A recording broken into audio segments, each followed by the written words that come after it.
BRICS കൂട്ടായ്മയെ കണ്ട് പേടിച്ച സെലൻസ്കിയും ബൈഡനും പുടിനെ ഒന്ന് പേടിപ്പിക്കാമെന്ന് കരുതി പിന്നെ ഉന്നം വെച്ചത് സാക്ഷാൽ റഷ്യയുടെ തലസ്ഥാനത്തെയാണ്. എന്നാൽ ഈ തീക്കളി പുടിൻ പൊറുക്കും എന്ന് തോന്നുന്നുണ്ടോ? അതെ, റഷ്യയാണ് തൊട്ട് കളിച്ചിരിക്കുന്നത്. പുടിന്റെ ഈ ചോദ്യത്തിന് മുമ്പിൽ കിടുകിടാ വിറയ്ക്കുകയാണ് സെലൻസ്കിയും കൂട്ടരും. അതെ, ഒന്ന് പതുങ്ങി എന്ന് കരുതി അത് പേടിച്ച് പതുങ്ങിയതായി തോന്നിയെങ്കിൽ വെറുതെയാണ്. ഇനി അണിയറയിൽ പുടിന്റെ മഹാപ്രതികാരം പൂർത്തീകരിക്കുവാനുള്ള പദ്ധതികളാണ്. അതിനുള്ള കരുക്കൾ നീക്കി തുടങ്ങിയിരിക്കുന്നു. ഇനി അതിനുള്ള കളികൾ നമുക്ക് പരിശോധിക്കാം. ഇക്കഴിഞ്ഞ ദിവസമാണ് റഷ്യയിലെ കസാൻ നഗരത്തിൽ കനത്ത ഡ്രോൺ ആക്രമണത്തിന് ലോകം സാക്ഷ്യം വഹിച്ചത്. അത് യൂറോപ്യൻ യൂണിയൻ അടങ്ങുന്ന ഉക്രൈൻ്റെ സഖ്യകക്ഷികൾ ആഘോഷമാക്കിയപ്പോൾ പുടിൻ ഇവിടെ ചാടിക്കയറി പ്രതികാര നടപടിക്ക് മുതിരാതെ കനത്ത പ്രഹരം നൽകുവാനുള്ള തയ്യാറെടുപ്പിലായിരുന്നു. അല്ല, അവർക്കുള്ള കൗണ്ട് ഡൗൺ എണ്ണുകയായിരുന്നു. അതെ, ഈ ചെയ്തിക്ക് നേതൃത്വം കൊടുത്തവർക്ക് കനത്ത തിരിച്ചടി നേരിടേണ്ടി വരുമെന്ന് റഷ്യൻ പ്രസിഡന്റ് വ്ളാഡിമിർ പുടിൻ മുന്നറിയിപ്പ് നൽകിയിരിക്കുകയാണ്. ഏതാനും ദിവസങ്ങൾക്ക് മുമ്പാണ് പുടിൻ യുദ്ധം അവസാനിപ്പിക്കുമെന്ന പ്രതികരണം നമുക്ക് നൽകിയത്. എന്നാൽ ഇപ്പോഴിതാ റഷ്യയിൽ എന്തെങ്കിലും നശിപ്പിക്കാൻ ആരെങ്കിലും എത്ര കഠിനമായി ശ്രമിച്ചാലും അവർ സ്വന്തം രാജ്യത്ത് അതിൻ്റെ പല മടങ്ങ് വലിയ നാശം നേരിടേണ്ടി വരുമെന്ന മുന്നറിയിപ്പുമായി എത്തുകയാണ്.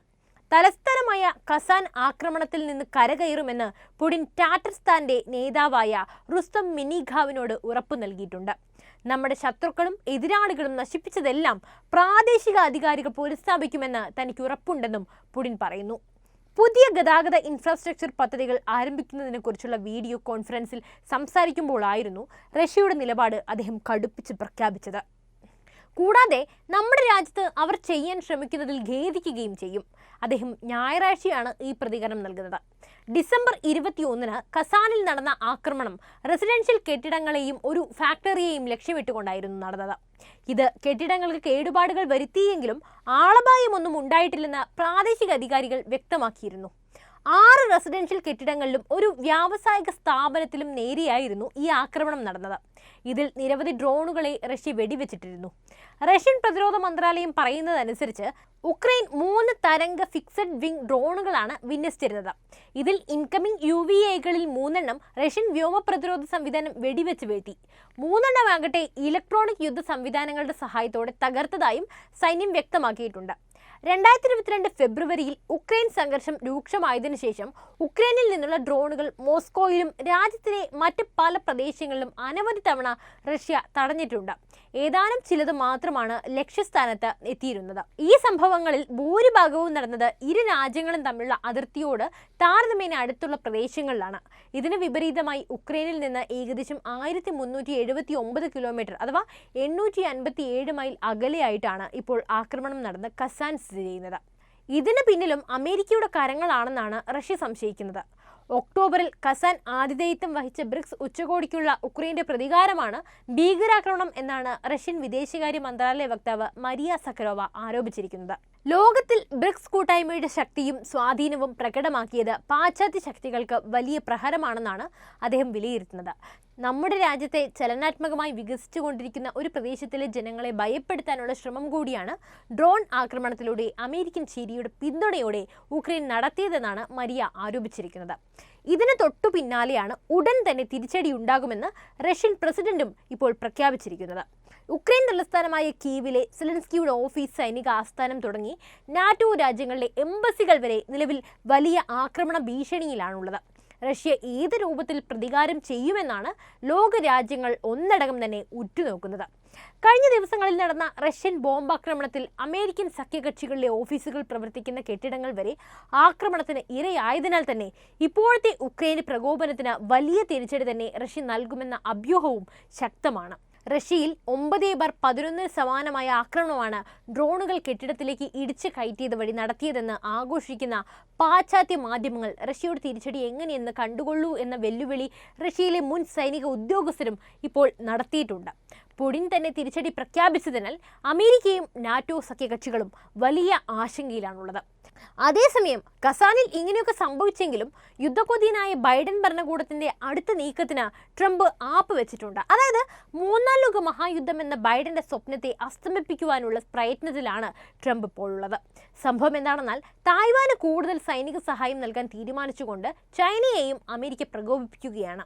കൂടാതെ ചൈനയുടെ സൈനിക സുരക്ഷാ സംഭവ വികാസങ്ങളെക്കുറിച്ചുള്ള അമേരിക്കയുടെ പ്രതിരോധ മന്ത്രാലയത്തിന്റെ ഏറ്റവും പുതിയ വാർഷിക റിപ്പോർട്ടിൽ പൊതുജനങ്ങളെ കബളിപ്പിക്കുന്നതിനായി പെന്റഗൺ തെറ്റായ വിവരങ്ങൾ നൽകുകയും യാഥാർത്ഥ്യങ്ങളെ വളച്ചൊടിക്കുകയും ചെയ്തതായും ചൈനയുടെ പ്രതിരോധ മന്ത്രാലയം ആരോപിച്ചിരുന്നു. പിന്നാലെയാണ് ഈ നീക്കം. തായ്വാന് $571.3 മില്യൺ പ്രതിരോധ സഹായമാണ് അമേരിക്ക അനുവദിച്ചിരിക്കുന്നത്. എന്നാൽ അമേരിക്കയുടെ ഈ നീക്കത്തെ രാജ്യത്തിന്റെ പരമാധികാരത്തിന്റെ ലംഘനമായും പ്രാദേശിക സ്ഥിരതയ്ക്ക് ഭീഷണിയുമായിട്ടാണ് ചൈന വീക്ഷിക്കുന്നത്. തായ്വാനിലേക്കുള്ള അമേരിക്കയുടെ സഹായ പാക്കേജിൽ ഏകദേശം $265 മില്യൺ വിലമതിക്കുന്ന സൈനിക ആയുധങ്ങളും 76 mm ഓട്ടോ പീരങ്കികളുടെ ഭാഗങ്ങൾ $30 മില്യൺ വിൽക്കുന്നതിനും അമേരിക്കൻ ഭരണകൂടം അംഗീകാരം നൽകിയിട്ടുണ്ട്.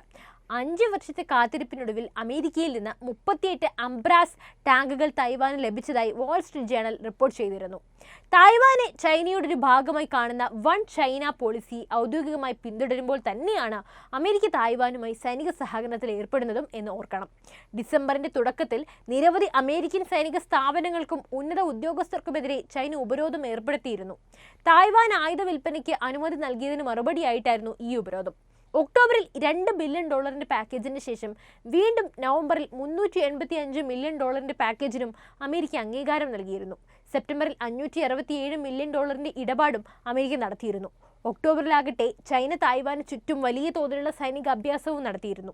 ചൈനയുടെ പരമാധികാരത്തിന് വിരുദ്ധമായി നിലകൊള്ളുന്ന തായ്വാന് അമേരിക്ക പലപ്പോഴായി നൽകി വരുന്ന സൈനിക പിന്തുണ കൂടുതൽ വർദ്ധിപ്പിക്കുകയാണ്.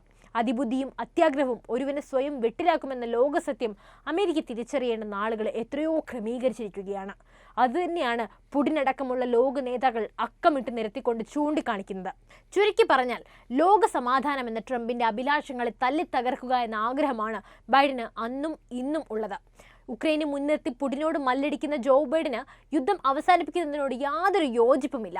അധികാരം കൈയാളിയിരുന്ന കാലത്തോളം ആ സംഘർഷത്തിന് അയവ് വരുത്താതിരിക്കാൻ പോകുന്ന എല്ലാ ഗൂഢതന്ത്രങ്ങളും ആശയമായും ആയുധമായും പണവുമായിട്ടെല്ലാം ഉക്രൈനിലേക്ക് അമേരിക്ക കയറ്റിവിട്ടിട്ടുണ്ട്. എന്തിനേറെ അധികാരമൊഴിയാൻ ദിവസങ്ങൾ ബാക്കി നിൽക്കെ പോലും ബൈഡൻ പഴറ്റിയ വിദ്യയൊക്കെ ലോകം ഇപ്പോൾ കണ്ടുകൊണ്ടിരിക്കുകയാണ്. ഇതിനിടെയാണ് ഡൊണാൾഡ് ട്രംപ് അധികാരത്തിൽ തിരിച്ചെത്തിയാൽ നടക്കാൻ സാധ്യതയുള്ള റഷ്യ ഉക്രൈൻ സംഘർഷത്തിലെ സമാധാനം പുനഃസ്ഥാപിക്കൽ തടുക്കാൻ വേണ്ടി ബൈഡന്റെ ഔട്ട് ഗോയിങ് ഭരണകൂടം എല്ലാം ചെയ്യുന്നുണ്ടെന്ന റഷ്യൻ ഡെപ്യൂട്ടി വിദേശകാര്യമന്ത്രി സെർജി റിയാബ്കോവിന്റെ വെളിപ്പെടുത്തൽ കൂടി വന്നത്. നിലവിൽ അമേരിക്കൻ ഭരണകൂടം പിന്തുടരുന്ന നയം തികച്ചും അപകട സാധ്യതയുള്ളതും സ്വയം നശിപ്പിക്കുന്നതുമാണെന്നാണ് റഷ്യൻ മാധ്യമമായ ആർഡിയുമായി നടത്തിയ പ്രത്യേക അഭിമുഖത്തിൽ അദ്ദേഹം വെളിപ്പെടുത്തിയത്. റഷ്യ അതിനെതിരെ അമേരിക്കയ്ക്ക് മുന്നറിയിപ്പ് നൽകിയതായും അദ്ദേഹം കൂട്ടിച്ചേർത്തിട്ടുണ്ട്. അമേരിക്കൻ നിർമ്മിത ആയുധങ്ങൾ ഉപയോഗിച്ച് റഷ്യൻ പ്രദേശത്ത് ആഴത്തിൽ ആക്രമണം നടത്താൻ ഉക്രൈൻ അമേരിക്ക നൽകിയ അനുമതിയും നവംബറിലെ തിരഞ്ഞെടുപ്പിൽ ട്രംപിനോട് ബൈഡൻ പരാജയപ്പെടുന്നതിന് ശേഷം ഉക്രൈനിലേക്കുള്ള ആയുധ വിതരണത്തിലെ വർധനയും ചൂണ്ടിക്കാട്ടിയിട്ടായിരുന്നു അദ്ദേഹത്തിന്റെ പരാമർശം. റഷ്യയും ഉക്രൈനും തമ്മിലുള്ള സംഘർഷത്തിന് നയതന്ത്ര പരിഹാരം വേഗത്തിൽ കണ്ടെത്തുമെന്ന ട്രംപിന്റെ വാഗ്ദാനങ്ങൾ നിറവേറ്റുന്നത് തടയിടാനും കാര്യങ്ങളെ കൂടുതൽ സങ്കീർണമാക്കാനുമുള്ള കരുക്കളാണ് ബൈഡൻ നിൽക്കുന്നത്. അമേരിക്കയും ബ്രിട്ടനും നൽകിയ മിസൈലുകൾ ഉപയോഗിച്ച് റഷ്യൻ പ്രദേശത്ത് അടുത്തിടെ നടത്തിയ ആക്രമണങ്ങൾ റഷ്യയും ഉക്രൈനും തമ്മിലുള്ള സംഘർഷം കൂടുതലാണ് വർദ്ധിപ്പിച്ചത്. ഉക്രൈൻ സൈന്യം അമേരിക്കയിൽ ഹിമേഴ്സ് സംവിധാനം ഉപയോഗിച്ചതിനെ തുടർന്ന് കുർസ് മേഖലയിലെ റാൽക്സ് പട്ടണത്തിൽ വെള്ളിയാഴ്ചയുണ്ടായ ആക്രമണത്തിൽ 5 പേർ കൊല്ലപ്പെടുകയും 12 പേർക്ക് പരിക്കേൽക്കുകയും ചെയ്തിരുന്നു. കയ്യെത്താത്ത റഷ്യൻ സൈനിക സൈറ്റുകൾ ലക്ഷ്യമിടാൻ ഇത്തരം ദീർഘദൂര മിസൈലുകൾ ഉപയോഗിക്കുന്നതിന് അമേരിക്ക ഉക്രൈന് നൽകി വരുന്ന പിന്തുണയാണ് കാര്യങ്ങളെ ഇവിടം വരെ കൊണ്ടെത്തിച്ചിരിക്കുന്നത്. ഉക്രൈനെ ആത്മഹത്യാപരമായ ആക്രമണങ്ങൾക്ക് പ്രോത്സാഹിപ്പിച്ച് കുരുക്കിലാക്കുകയും പുടിനെ പ്രകോപിപ്പിച്ച് അമേരിക്കയെ സ്വയം കുരുക്കിലാക്കുകയുമാണ് ഇപ്പോൾ എന്തായാലും ചെയ്തുകൊണ്ടിരിക്കുന്നത്. എന്തായാലും ബൈഡന്റെ പ്ലാനുകളൊക്കെ മുൻകൂട്ടി മനസ്സിലാക്കിക്കൊണ്ട് ട്രംപ് വഴിമുടക്കുന്നത് കൊണ്ട് ഒരുപാട് വിപത്തുകൾ ഇല്ലാതാവുന്നുണ്ട്. അപ്പോൾ ബൈഡന്റെ ഈ നീക്കത്തെ നിങ്ങൾ എങ്ങനെയാണ് നോക്കിക്കാണുന്നത്? അതുപോലെ തന്നെ പുടിൻ കസാനിൽ നടന്ന വിപത്തിന് തിരിച്ചടിക്കുമെന്ന് നിങ്ങൾക്ക് തോന്നുന്നുണ്ടോ? എന്തായാലും ഈ വിഷയം മനസ്സിലാക്കിക്കൊണ്ട് നിങ്ങളുടെ വിലയേറിയ അഭിപ്രായങ്ങൾ കമൻറ്റ് ചെയ്യൂ. അതോടൊപ്പം ഈ അറിവുകൾ എല്ലാവരിലേക്കും എത്താനായി വീഡിയോ ഒന്ന് ലൈക്ക് ചെയ്യാനും ഷെയർ ചെയ്യാനും ശ്രദ്ധിക്കുമല്ലോ.